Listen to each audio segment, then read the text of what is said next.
Me llamo Mariana Torres. Tengo 57 años. El despertador suena a las 5:12 cada mañana, con ese tono agudo que siempre pienso en cambiar, pero nunca lo hago. Lo alcanzo en la penumbra antes de que Gabriel se mueva a mi lado, aunque casi siempre él ni se inmuta. La casa está en silencio, salvo por el zumbido del refrigerador y el leve golpeteo de la lluvia en la ventana de la cocina. Lluvia de Guadalajara suave, constante, como un murmullo que no termina. Me muevo por inercia a la cafetera, los almuerzos, las cuentas apiladas junto a la tostadora. 2 bolsas de papel para Leonel e Isaac están listas. Meto manzanas y los últimos quesitos. La factura de la luz vence hoy. La hipoteca, el próximo viernes. Ordeno cada sobre con cuidado, como he aprendido a ordenar cada rincón de nuestra vida. Cuando el café termina de colarse, Gabriel entra arrastrando los pies, con el mismo pants gris que ha usado desde el invierno. 2 años desde que lo despidieron, 2 años de esperar la oportunidad perfecta. La televisión se enciende antes de que termine de preparar su desayuno. Ni siquiera lo nota. Ya no espero que lo haga. En algún momento entre el despido y la última Navidad, me volví invisible, la que mantiene las luces encendidas, la que carga el peso para que la casa no se derrumbe. Al cerrar la puerta tras de mí, el aire afuera es frío y metálico. El amanecer aún no llega, pero el tráfico ya murmura en las calles mojadas. Mi reflejo pasa fugaz por las ventanillas de los autos, ojos cansados. Lápiz labial desvaído, cabello húmedo por la llovizna. En la esquina, mi celular vibra con un mensaje de mi compañera de trabajo. Alicia, no olvides la fiesta del viernes. Trae a Gabriel si puedes. Miro el mensaje un buen rato antes de guardar el teléfono en mi bolsillo. La lluvia ahora es constante. Empapa mi chamarra mientras camino hacia la parada del camión. El viernes por la noche, la lluvia se había calmado hasta convertirse en una brisa fina que se pegaba al parabrisas cuando estacioné en la entrada. Gabriel estaba en el sofá, medio viendo un programa de entrevistas, con una cobija sobre las piernas, aunque el cuarto estaba cálido. Alicia hará una pequeña celebración por su aniversario mañana, dije, dejando mi bolsa. Nos invitó a los 2. Apagó el volumen de la tele y me miró largo, como sopesando si valía la pena el esfuerzo. Una fiesta, no me caería mal salir un rato. La gente ya debe pensar que me esfumé. Había algo en su tono mitad broma, mitad reproche. Sonreí de todos modos. Es algo sencillo. Solo algunos del trabajo. Debería ir, dijo tras una pausa, para que tus compañeros sepan que sigo existiendo. Estuve a punto de decirle que no necesitaba probar nada, pero las palabras se me atoraron. Habían pasado meses desde que salimos juntos, y tal vez, ingenuamente, pensé que esa noche podría devolvernos algo del ritmo fácil que alguna vez tuvimos. Más tarde, mientras planchaba su única camisa limpia, él rondaba por la puerta, preguntando qué llevar, qué ponerse, si él debería manejar. Charla trivial, de esa que no habíamos tenido en años. Cuando me metí a la cama, su camisa colgaba prolija en la silla junto a la ventana. Por primera vez en mucho tiempo, sentí un destello de algo que casi parecía esperanza. El restaurante era pequeño, lleno de luz cálida y murmullos, de esos lugares que huelen ligeramente a vino y romero. Alicia nos saludó en cuanto entramos, su bufanda plateada brillando bajo la luz de las velas. Mariana, qué bueno que vinieron, dijo, levantándose para abrazarme. Gabriel, qué gusto verte también.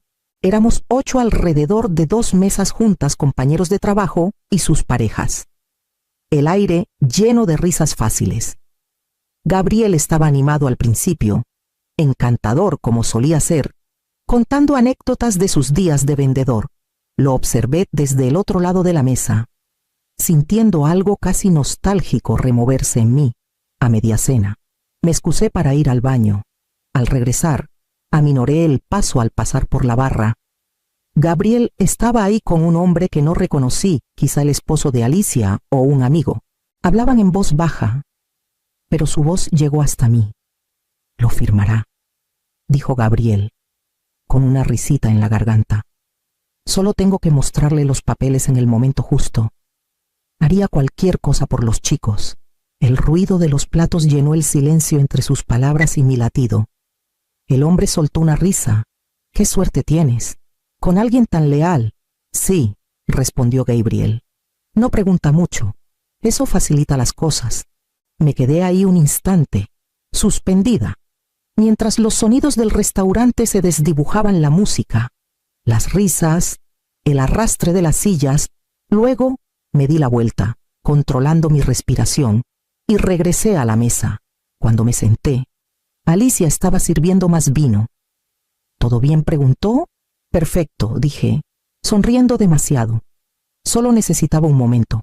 Gabriel volvió un minuto después, su mano rozando mi hombro al pasar. «¿La estás pasando bien, claro?», dije, con voz ligera, medida. Reí cuando todos reían. Incluso levanté mi copa cuando Alicia hizo un brindis, pero bajo la mesa mis manos temblaban.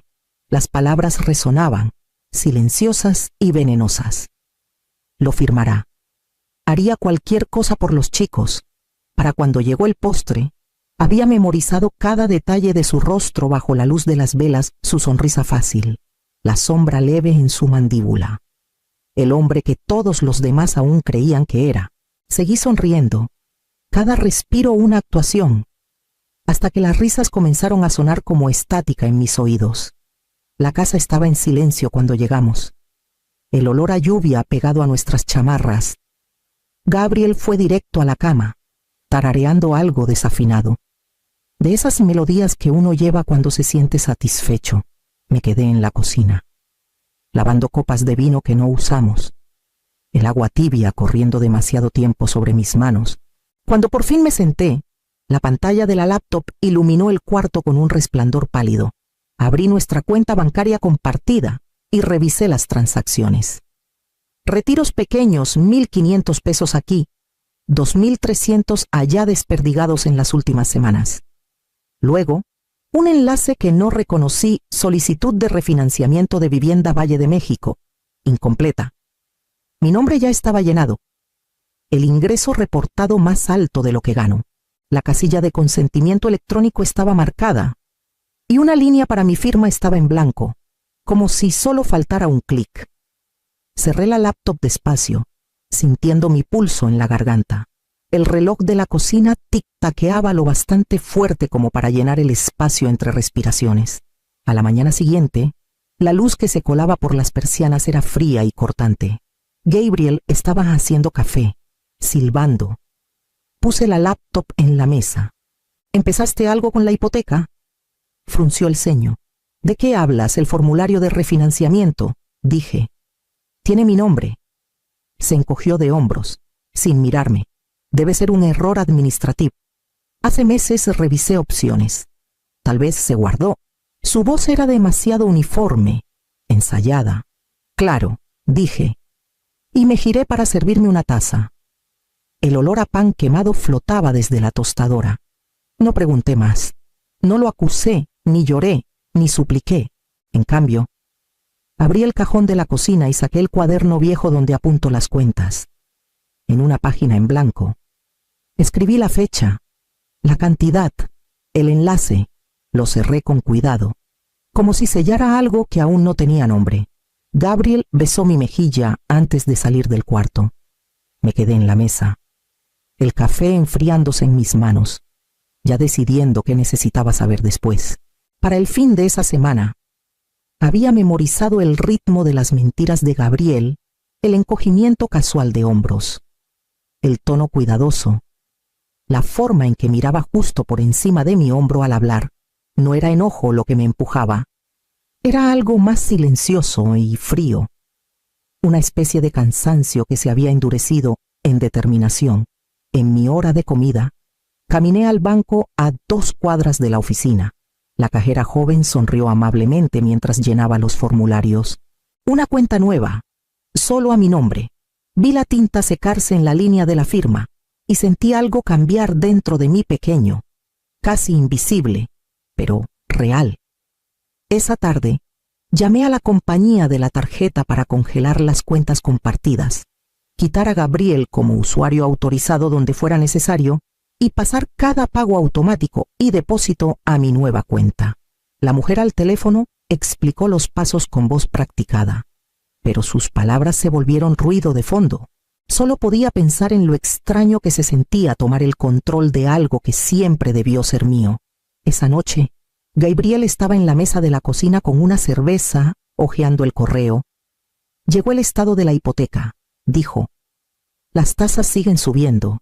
Tal vez ese refinanciamiento no era tan mala idea. Sequí las manos en un trapo y lo enfrenté. Tienes 30 días para encontrar trabajo, dije con calma. Cualquier trabajo. Y no firmaré nada. Se rió, sorprendido, como si hubiera contado un chiste. Ya se te pasará. Mariana, siempre se te pasa. El sonido de su risa pesaba más que el enojo, era incredulidad, de esa que nace de años de salirse con la suya. No respondí.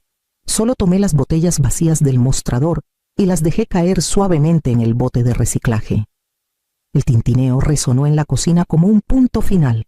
Gabriel volvió a su silla, murmurando sobre la cena, sobre cómo había estado distante últimamente. No lo corregí. Solo apagué la luz sobre el fregadero, dejándonos a ambos en una penumbra suave. La decisión ya estaba tomada. No había nada más que explicar. El sábado amaneció gris y quieto. Un amanecer típico de Guadalajara que olía ligeramente a cedro húmedo y café frío. Me desperté antes que Gabriel, antes de que la casa cobrara vida, y me vestí con jeans y un suéter viejo que ya no se preocupaba por las apariencias. En el mostrador de la cocina dejé una nota adhesiva amarilla. 7 palabras, nada más. Tengo cosas que hacer. Vuelvo esta noche. El bolígrafo dejó un pequeño punto al final de noche. Un punto final que no planeé pero no borré. Dejé mis llaves junto a la nota y tomé el juego de repuesto. Afuera, el aire se sentía fresco y nuevo. No tenía un plan, solo una dirección. El centro despertaba lento, las luces de las tiendas parpadeando, los camiones silbando por los charcos. Me detuve en una panadería cerca del parque y pedí un cuernito, comiéndolo caliente entre mis manos mientras el vapor subía de la taza de café en el banco a mi lado. Sin listas, sin fechas límite, sin nadie llamando mi nombre. En la librería Gandhi, deambulé por los pasillos sin necesitar recordar a quién le gustaba qué. En la sección de viajes, tomé una guía de Puerto Vallarta y reí bajito ante la idea absurda de ir a algún lado. El sonido me sorprendió. No me había escuchado reír en meses. Más tarde, llamé a mi hermana, Rosa, que vivía al otro lado del río en Zapopan. Viuda desde hace 3 años, cargaba su soledad como una chamarra cómoda. Cuando abrió la puerta, no hizo preguntas. Nos sentamos en su cocina, la luz del sol atrapada en el anillo de bodas que aún llevaba por costumbre. No puedes arreglar a alguien desapareciéndote a ti misma, dijo después de un rato. No estoy tratando de arreglarlo, respondí. Solo necesitaba ver quién soy sin él en el cuarto. Ella sonrió suavemente. Entonces tal vez ese es el comienzo. De vuelta en casa, la mañana de Gabriel se deshizo. El café se desbordó, los huevos se quemaron. Los chicos hicieron preguntas que no supo responder. Los mantuvo en casa mientras estuve fuera, improvisando. Para el mediodía, la casa era un desastre de pequeños fracasos: ropa húmeda, el refri vacío, platos en el fregadero. Cuando el atardecer se asentó sobre el Río Grande de Santiago, me quedé en el porche de Rosa viendo las luces encenderse al otro lado. El aire olía a lluvia y humo de leña. Por primera vez en años, no estaba pensando en lo que me esperaba en casa. Solo respiraba. Cuando doblé en nuestra calle esa noche, la lluvia había parado, dejando el pavimento brillante bajo los faroles. La casa parecía igual desde afuera, cortinas cerradas. La luz del porche apagada, pero al abrir la puerta, supe que no lo era. El olor golpeó primero. Una mezcla de aceite quemado, ropa húmeda y algo ligeramente agrio. La cocina era un caos, ollas apiladas en el fregadero, una caja de cereal a medio vaciar derramada en el mostrador, la basura rebosante. Leonel estaba en la mesa comiendo una tostada, con los hombros encorvados, mientras Isaac estaba junto al refri, sosteniendo una manzana como si no supiera qué hacer con ella. «Mamá», dijo Isaac, corriendo hacia mí, con alivio en la voz. «No sabíamos dónde estabas. Les dije que volvería esta noche», dije, apartando un mechón de su cara.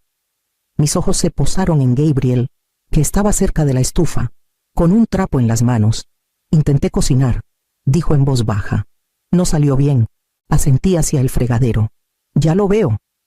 Dudó, el trapo torciéndose entre sus dedos. «No sabía qué hacer», admitió.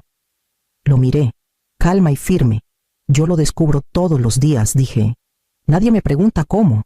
Las palabras quedaron suspendidas, más pesadas que cualquier grito. Por un momento nadie habló. Luego Leonel se levantó, llevando su plato al fregadero.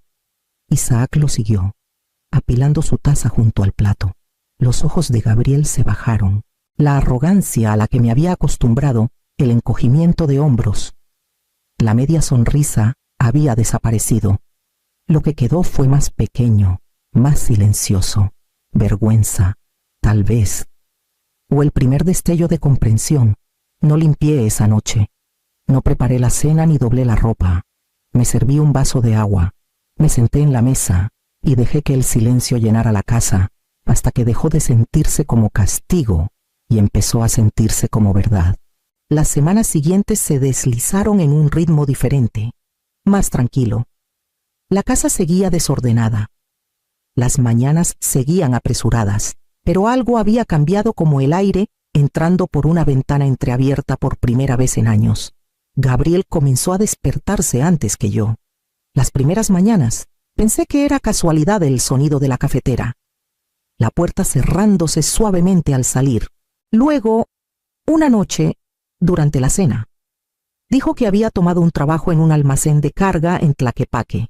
«No es gran cosa», dijo, evitando mis ojos. «Puesto de supervisor. Muchas horas, equipo pequeño, pero es algo».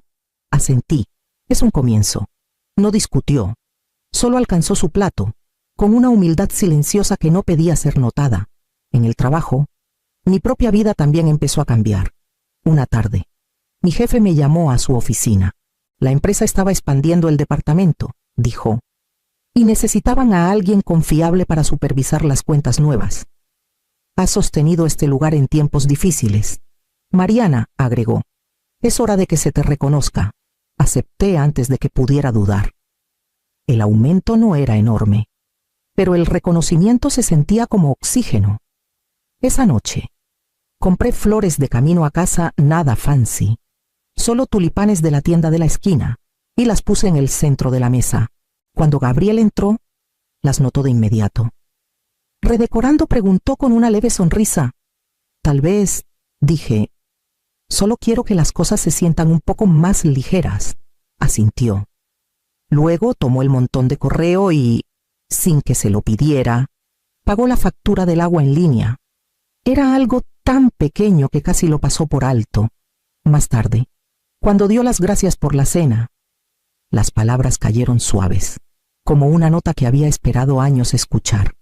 No hablamos de perdón ni promesas, solo del clima, el tráfico, su nuevo horario. La conversación era cautelosa, pero real, y por primera vez en mucho tiempo. Eso se sentía suficiente. La lluvia había sido constante toda la noche, un suave tamborileo contra las ventanas de la cocina. El resto de la casa estaba en silencio. Leonel terminando tareas arriba, Isaac dormido en el sofá, la tele apagada por una vez. Solo nosotros dos seguíamos en la mesa, la misma que había sostenido 1000 comidas calladas y palabras no dichas. Gabriel estaba sentado frente a mí, con los hombros caídos, los dedos trazando el borde de su taza. Esperé, no por paciencia, sino porque se me habían acabado las palabras para llenar el espacio.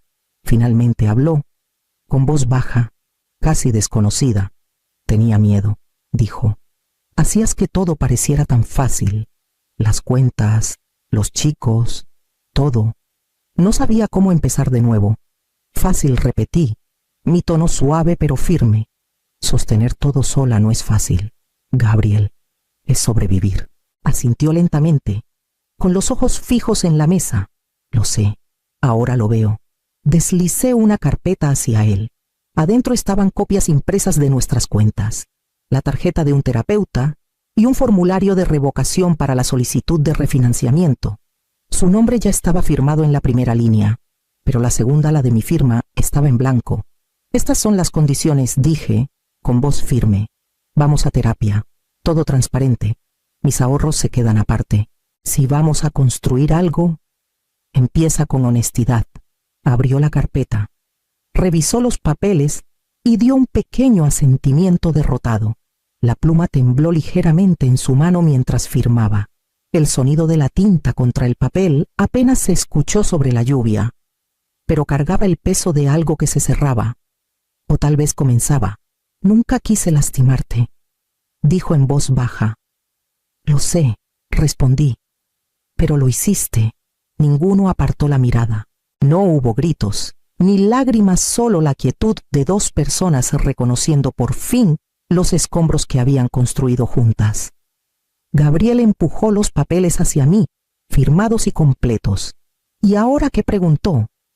Ahora lo intentamos, dije, no para volver atrás, sino para avanzar. Asintió, apoyando los codos en la mesa, las manos entrelazadas como quien pide permiso para empezar de nuevo. Afuera, la lluvia se suavizó hasta un susurro. El reloj avanzaba hacia la medianoche, constante y sin prisas. Guardé la carpeta en el cajón junto a las cuentas y apagué la luz del techo. Por un largo momento, ninguno se movió. La casa parecía contener el aliento con nosotros, no en reconciliación, sino en reconocimiento. Ya no fingíamos que todo estaba bien. Y, de alguna forma, eso se sentía como lo primero honesto que compartíamos en años. La primavera regresó a Guadalajara de manera silenciosa, con una llovizna que nunca paraba del todo y árboles en las banquetas cargados de hojas nuevas. La casa se sentía diferente, ahora no más ruidosa ni brillante, sino más firme. Las rutinas cambiaron poco a poco, Gabriel saliendo temprano al almacén, yo quedándome más tarde en la oficina para capacitar a los nuevos contadores. Los chicos ya no nos miraban buscando grietas en el aire. La cena seguía en la misma mesa, pero las risas llegaban más fácil, sin esfuerzo. Algunas noches, Gabriel llegaba cansado pero sonriendo, oliendo ligeramente a aserrín y lluvia. Hablaba de envíos y compañeros, de arreglar una banda transportadora rota. Yo escuchaba, no por obligación, sino por algo más simple, curiosidad. Tal vez, o un respeto callado. Ya no se disculpaba, y yo no lo esperaba. Sus acciones hablaban donde las palabras antes fallaban. Los fines de semana, caminaba sola por el vecindario, paraguas en mano, pasando por los jardines de bugambilias y bajando hacia el río. Me detenía en la panadería, que ya sabía mi pedido de memoria café negro, un cuernito de almendra, y me sentaba junto a la ventana mientras la ciudad se desdibujaba tras el cristal. Disfrutaba la soledad, la posesión de mi propio tiempo. Esa noche, mientras la lluvia tamborileaba en el tejado del porche, encendí la luz del porche. Su resplandor llegaba hasta el borde de la entrada, suave y dorado entre la bruma. Gabriel estaba arriba leyendo con Isaac. Su voz baja y constante. Me quedé un largo rato, viendo la luz derramarse sobre el pavimento mojado. Antes pensaba que mantener una familia significaba nunca soltar. Ahora sé que, a veces, salvas a todos al salvarte a ti misma. Adentro, la tetera silbó. Dejé la luz encendida y fui a servir el té. La casa respirando tranquila a mi alrededor.